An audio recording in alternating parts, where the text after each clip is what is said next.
A 55 minutos recibo en este momento al doctor Rafael Sánchez Cárdenas, exministro de Salud Pública, a propósito de que se cumple un año de la gestión de un nuevo gobierno en medio de una pandemia.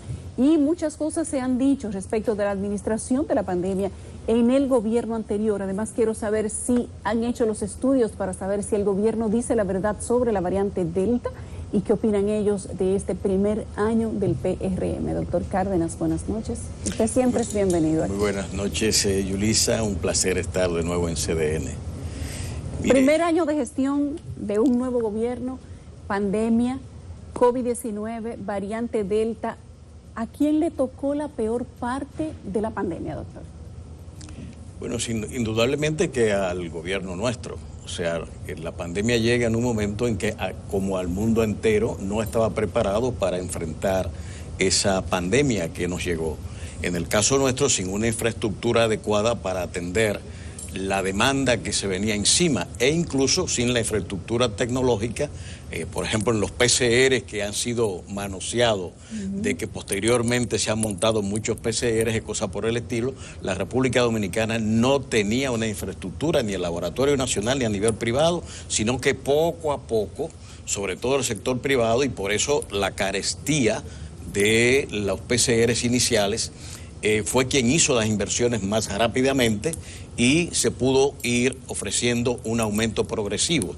No fueron 1.500 pruebas por día que hacíamos nosotros, sino 1.920 en el periodo que nos tocó, mientras que el gobierno actual, en las 1.835.000 pruebas que se han hecho en un año, exactamente, en esas estadísticas se mezcla PCR con pruebas de antígenos, y no es lo mismo. Todas las pruebas que nosotros realizamos eran de PCR y esencialmente nasales y de saliva, mientras que posteriormente ese 1.000.000 y tanto, 1.800 que están señaladas en las estadísticas, se componen de las dos cosas. Y es claro de que los antígenos tienen una sensibilidad apenas de un 48%. Por tanto, los falsos positivos que están ahí, lo dejo a la parte técnica que conoce muy bien todo esto, las dificultades que implica eso, aunque es un mecanismo para vigilancia epidemiológica. ¿Hay Delta en el país, doctor Cárdenas? No lo sabemos porque precisamente hace ya más de un mes que se informó de que no estaba, pero de una prueba que se tomó a finales de mayo, principios de junio. Se supone que debe haber una vigilancia centinela en la cual cada 15, 20 días se toma una muestra y se envía al CDC para demostrar si está circulando la variante Delta. Nos asustaron con la variante y nos empujaron a la vacunación con una tercera dosis que se ha puesto a la libre.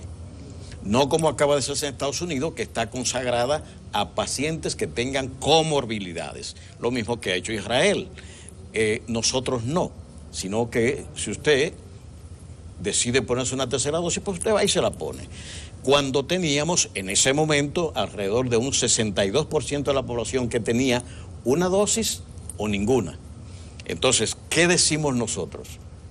¿Para qué dedicar 500.000 dosis, que creo que son las que se han administrado en tercera dosis, a quien se ha puesto 2 dosis y no la dedicamos a aquellos que no tienen ninguna?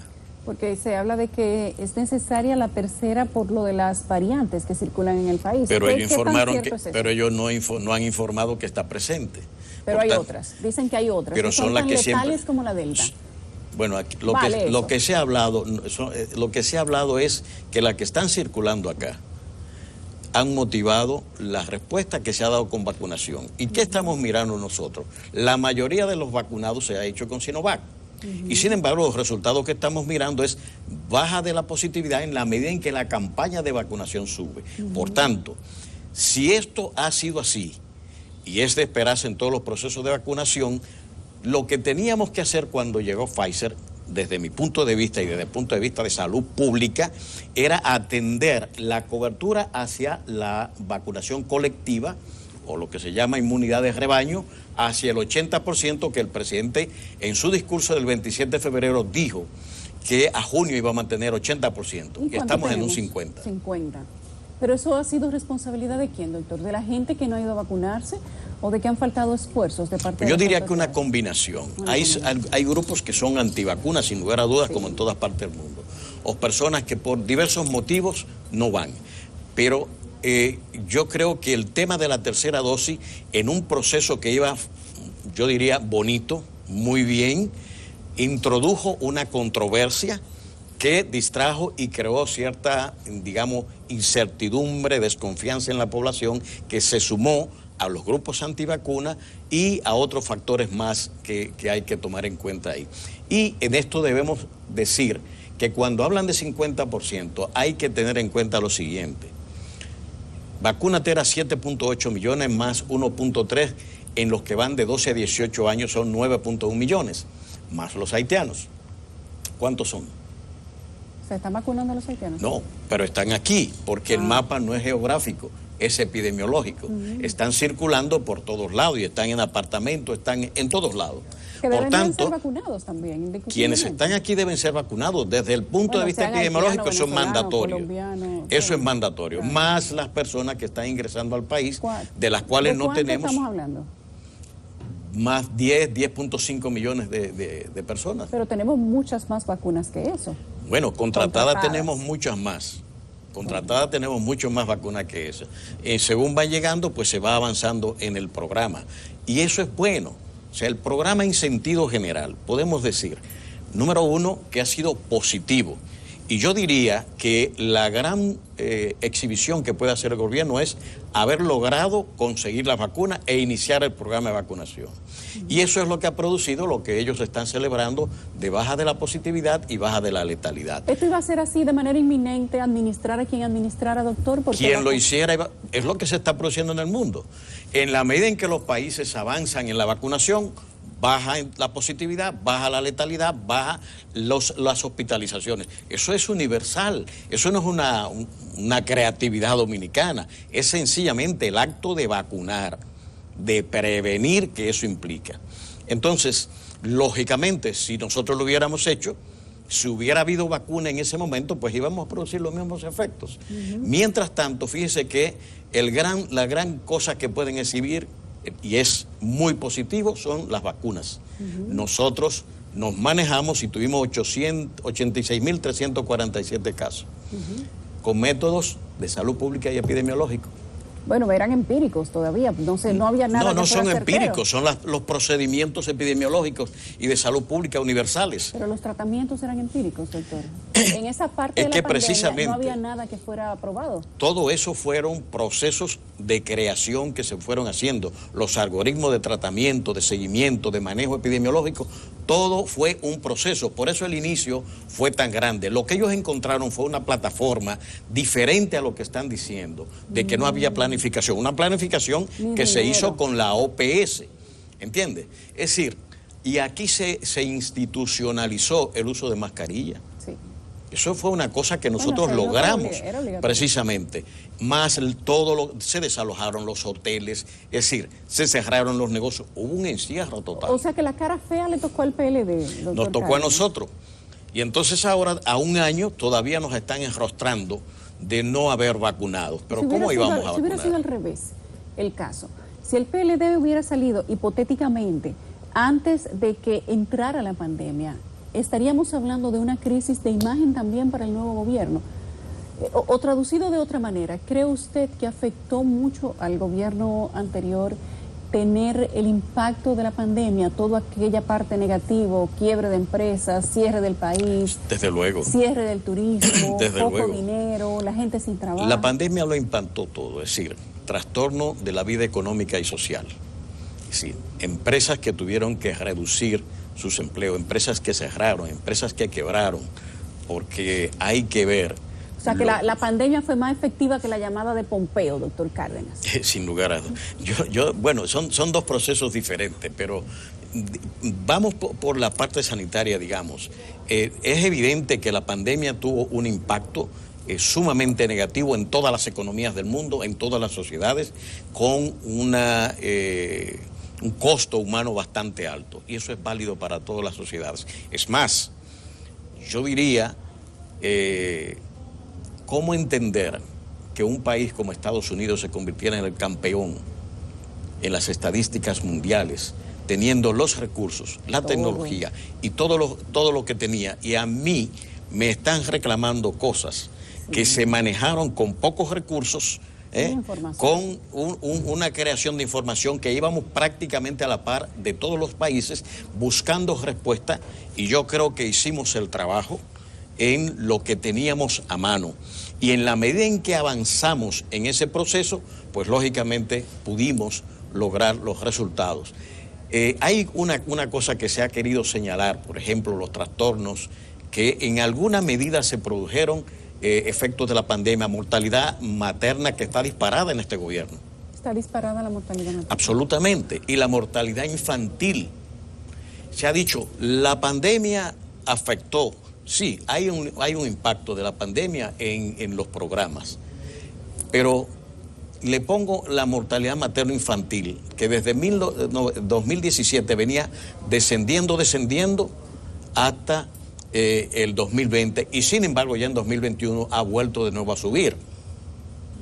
En la mortalidad materna se ha producido, acuérdese de la Alianza Materno-Infantil que se creó, que logró el índice en 25 años más bajo que se había logrado, de una tasa de 94, y que lógicamente por el impacto de la pandemia se produjo un ligero aumento que se ha continuado ahora de nuevo con un aumento de un 24% también.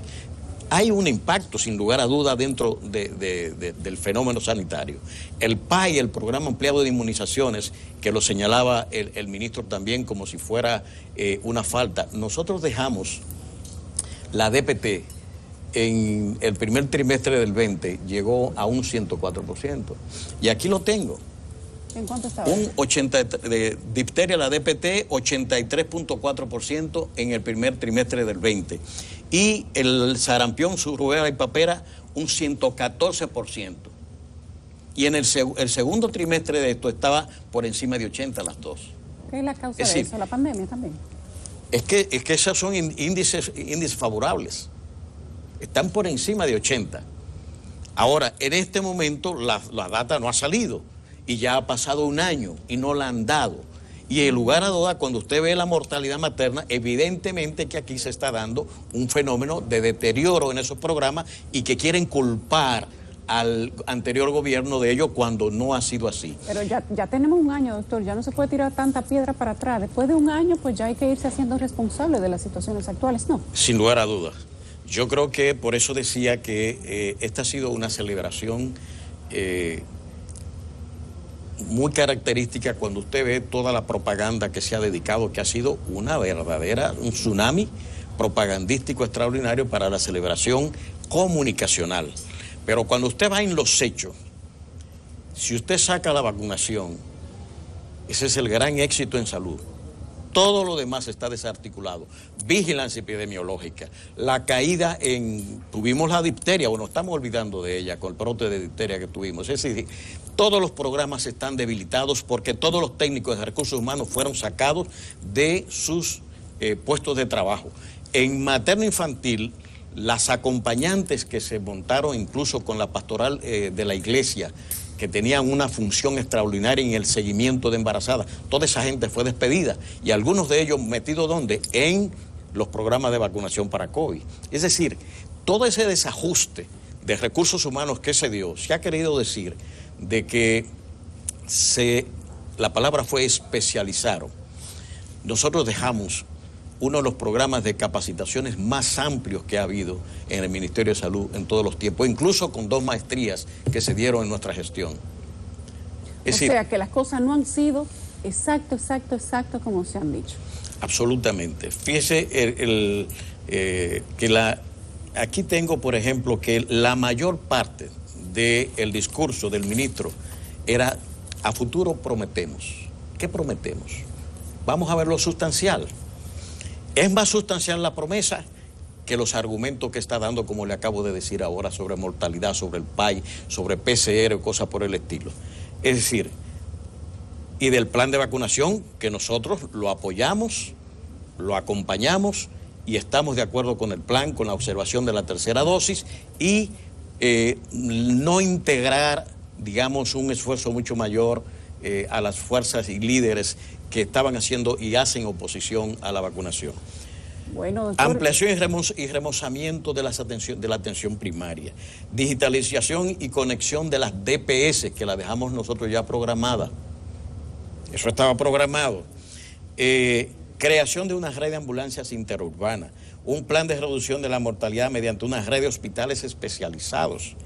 10 unidades de traumas y emergencias. 3 hospitales traumatológicos. Red de centros oncológicos. Ciudades sanitarias ampliadas y especializadas, cobertura de salud a 360, mejora de los programas de promoción. Es decir, aquí estamos hablando más de promesa que de efectivos resultados ya logrados. Más promesas que resultados. Sí. Siempre me falta tiempo para conversar con usted, doctor Cárdenas. Yo creo que vamos a necesitar que 55 minutos, le dé los 55 minutos exactamente. Estamos listos para eso. Al doctor Cárdenas para pasar balance a esto, pero me quedo con la parte de que las cosas no se han contado exactamente como pasaron. He dicho que hay muchas medias verdades, algunas mentiras y otras que son esencialmente lo que, como acabo de leer, propuestas a futuro. No cosas hechas. Nosotros hablamos de facto, hechos consumados, no como dice el presidente, que hemos puesto más medicamentos. Hay menos medicamentos ahora en los centros médicos públicos que lo que dejamos nosotros. Madre mía, gracias al doctor Sánchez Cárdenas, gracias también a Victorino que nos ha regalado 5 minutos. Muchas gracias. Nos toca una nueva cita, doctor Cárdenas, porque usted trajo mucho papel ahí. Sí, sí, y a esos papeles hay que darle tiempo. Gracias al doctor Sánchez Cárdenas, ex ministro de Salud Pública, que estaba con nosotros. Me despido, porque ya es hora de partir.